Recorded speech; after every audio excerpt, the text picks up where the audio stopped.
Logan, first off, congratulations. Hard fight, hard-earned victory. Interestingly, talking to Scott Coker, he actually scored the fight for your opponent, MVP.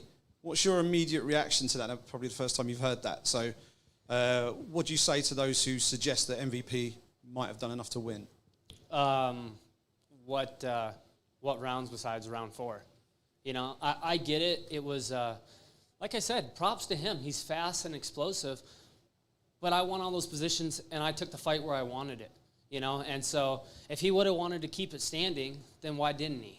And so I won round 1, 2, 3, and 5. So, I mean, if you think that besides round 4 clearly was him, you know, and 1, 5, and 2 is clearly me. So, I don't know. I guess people want to can score. You know, that's why judging is the way it is in our sport.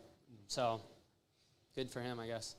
Fighting MVP is a very tricky proposition. You said so in the cage, and you know you were getting boos. Obviously, you're in MVP's backyard, but as someone who's been in there for 5 rounds with him, explain to us just how tough a proposition it is to deal with someone as uniquely skilled as him, and how you dealt with it. Yeah, you know, you watch his fights, and he KOs people, and all these. So you have to be smart. You know, you have to stay back, long hands, good defense. You can't rush in. Everybody that's rushed in on him ends up flat or a broken skull or broken jaw. He's a dangerous guy. So, you know, I've been competing at the highest level for a long time with wrestling and everything else, and that's where champions are made in those kind of fights. You find a way to win. You make it gritty. You pick your shots. You're tactical. Because he's a guy that, you know, the first round, it was kind of, you know, eye-opening to how fast he was, and then I had to find my spots. So, like I said, it's different watching him until you get in there and have to feel that distance and speed. Just building on that, what was it like when he was having those taunting motions, you know, wind up his hands in front of you? How difficult was it to stay focused on your game plan? Because obviously the idea of the taunting is to detract you and make you angry and cause a mistake within yourself, which obviously didn't happen. So what was your mindset when those things were happening? Yeah, you know, in the 4th, you know, I didn't really throw a lot there because that's when you get hit and you try to match his speed, you know. So I kind of had to, you know, high guard. Daly did a good job when Daly fought him, you know, high guard. Same with Lima. They didn't throw a whole lot because when you try to get in a war with him, he gets out of the way and then he hits you. So, you know, like I said in the previous leading up to the fight, you had to stay focused for 25 minutes. And it's a mind game out there to stay focused. He's, you know, going in between his legs, up and down, making gestures with his hands. His feet are moving everywhere. Your mind, you know, fighting's a lot more detailed than the average person realize what's all processing through your brain in there during that fight. And just in terms of, obviously you're holding the belt on your shoulder, how great does it feel to have the gold around you? And obviously you want to unify the titles down the line as well. Yeah, you know, I started wrestling at 5 years old, same hometown as Brock Lesnar, you know, got to win state titles, but I went to college and I came up short 4 years in a row. You know, I was a 4-time All-American, but I never won gold, and the reason why I got into this sport was for this moment right now, and that's a lot of hard work. And you know, I dropped to my knees. My family was there, like they know how much this meant to me, and that's why I got into this sport, was to become world champ, and it happened tonight. Logan, I just want to ask about how you prepare for this fight. We obviously know Michael Venom Page has a very different frame. There's not very many people that sort of matching for frame. I think the only guy that comes to mind really is Raymond Daniels, who's on the west coast of the States. How are the guys at Sanford MMA, sort of like guys like Robbie Lawler, Ian Gary, Jason Jackson, Gilbert Burns, all the team there, how have they helped you prepare for this bout? So when Gilbert fought Stephen Thompson, Raymond Daniels was out there.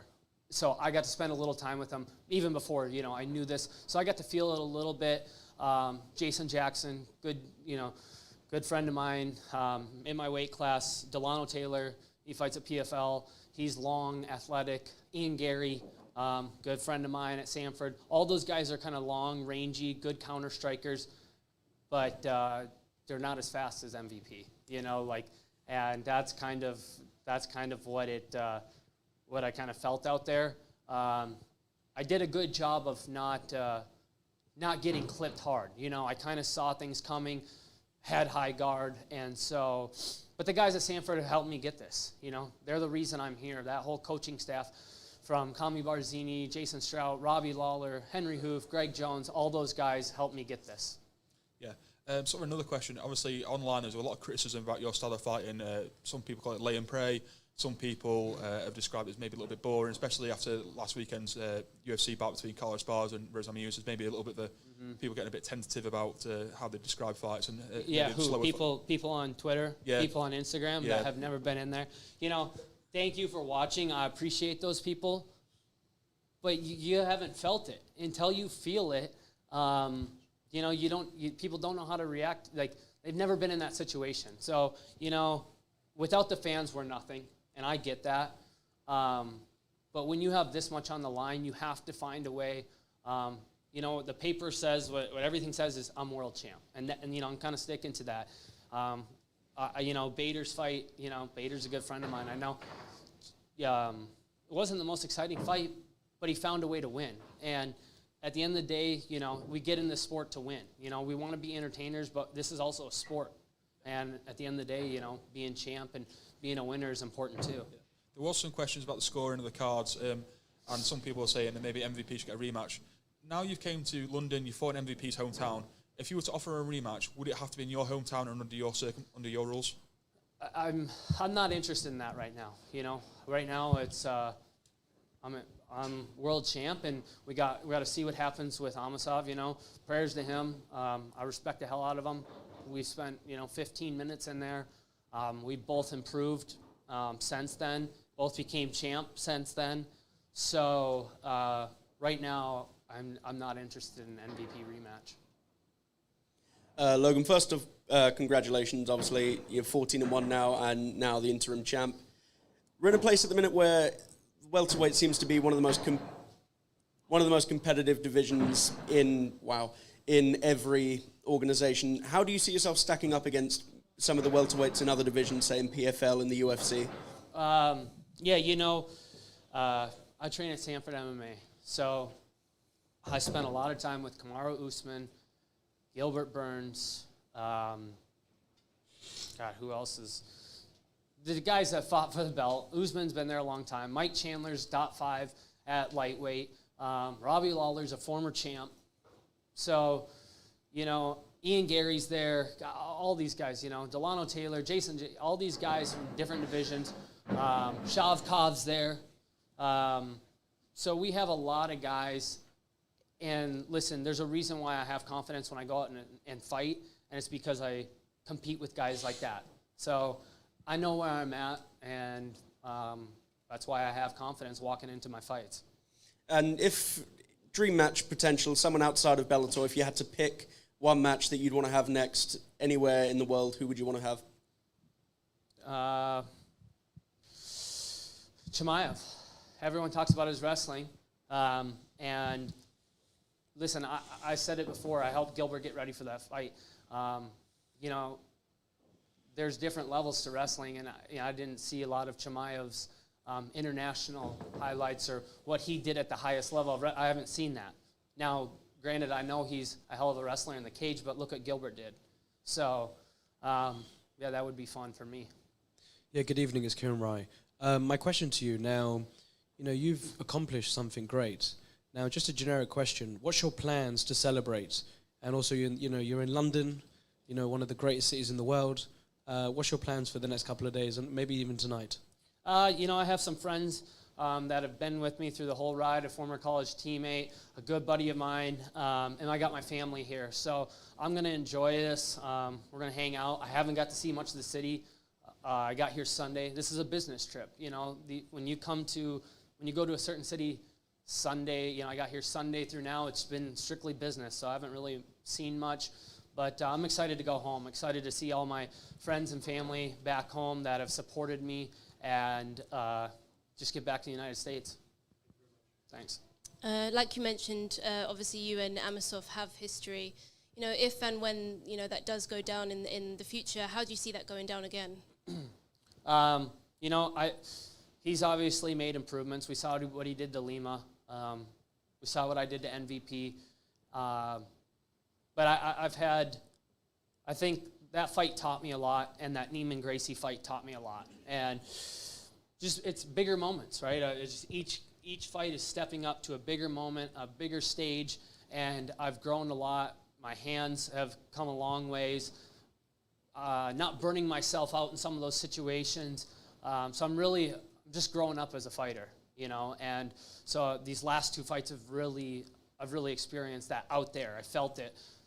This was a quick turnaround. You know, I had 3 weeks off and then right back in here. But I felt at home in there. And, you know, fight week for a lot of guys, when you take 6, the crazy thing I always say is we look at every other sport, those guys are competing 2 to 3 times a week, right? I guess, you know, the NFL, it's 1 time a week, but they're competing baseball, soccer, football, they're competing, you know, hundreds of times over their career. Whereas fighting, we might only fight once or twice a year, and we're trying to become the best in the world. Well, it takes all that experience. Like, walking to the cage is a crazy thing, you know, that I don't think anything else is that same experience, you know. So I think going back-to-back quick really let me feel comfortable in there and have that confidence. And with him obviously being unable to compete, who do you see yourself defending the interim title against next, and why? I think Jason Jackson, you know, teammate of mine, and Lima I think they're going to fight. So that's number 2 and 3. I don't really know who else, you know, where everyone else is at. Obviously, we'll have Bellator figure that out, the matchmakers, Coker, and we'll go from there. You know, right now I'm going to enjoy this, and I'm going to take a little time off. Congrats. Thanks. Just one, I wanted to just circle back on something you mentioned earlier about your wrestling career. And you said you sort of just came up a little bit short in your wrestling career. You carry your wins and losses with you throughout your athletic career. You're standing there with a championship belt over your shoulder. What's the emotion running through you right now, having seen the course, gone all the way through, all the wins and losses you've had on the wrestling mat, coming through Bellator, you're standing there with a championship belt over your shoulder. What's the emotion going through your head right now? It's kind of crazy because when you first get into this sport, you know, I was 22, 23, you're fighting on regional, local shows, and you're not making any money, and you're kind of asking yourself, why am I doing this? I love competing, I love fighting, but, you know, your friends are starting to get other jobs and move on with their lives, and you're kind of asking yourself, you know, what's the point of this?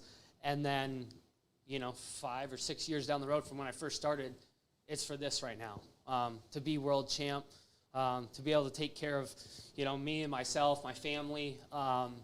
It paid off, you know, but really for me it was to become the best in the world. That's why I got into this, was solely to become the best in the world, and now I'm going to keep going, and I'm the best in the world right now, and now it's to become, you start looking at that pound for pound list, and to become one of the best ever, with a guy like Robbie Lawler in your ear all the time, who is a Hall of Famer and one of the best fighters of all time. You know, that's what you want to become. Thanks. Thank you, Logan.